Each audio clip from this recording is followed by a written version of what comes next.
1 Samuel chapter 18, Jonathan and David.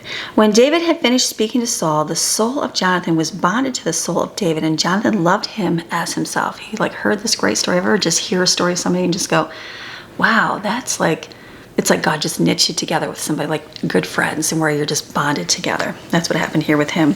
Saul took David that day and did not let him return to his father's house. Then Jonathan made a covenant with David because he loved him as himself. Jonathan stripped himself of the outer robe that he was wearing and gave it to David with his armor, including his sword, his bow, and his belt. So David went out wherever Saul sent him, and he acted wisely and prospered. And Saul appointed him over the men of war. It pleased all the people and also Saul's servants.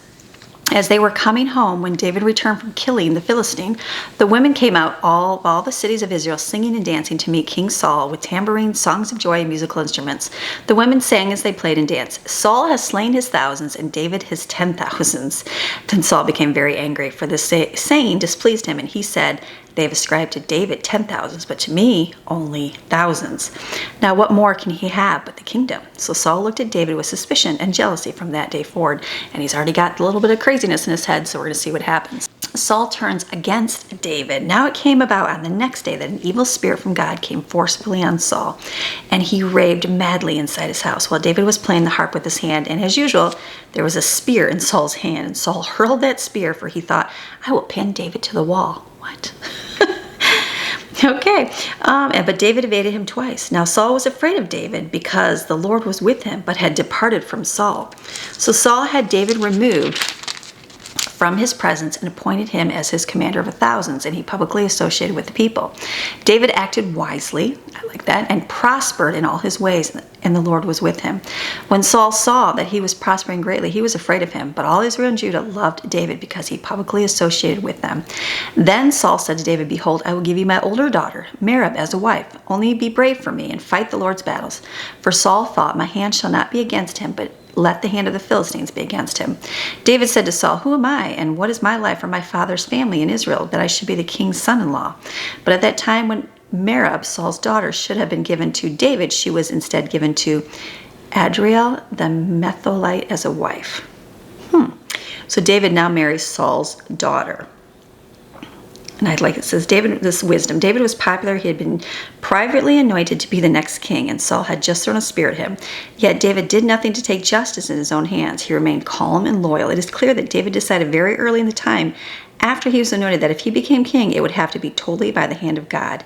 He would have to do nothing to destroy the man that God had previously anointed king. Historically, we can see what a wise choice this was, but it must have been very difficult for David to choose his path of wisdom when he could have raised the power of the people to his side so easily. Isn't that very true?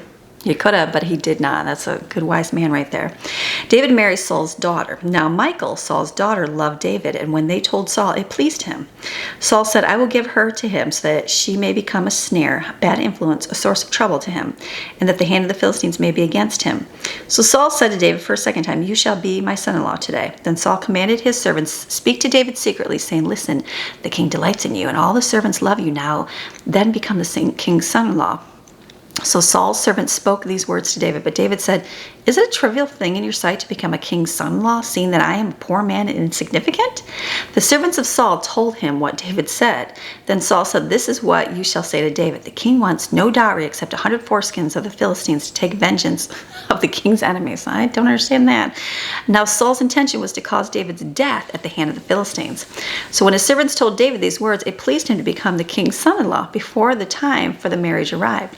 So David rose and went, and he and his men killed 200 Philistines, and David brought their foreskins as proof of death.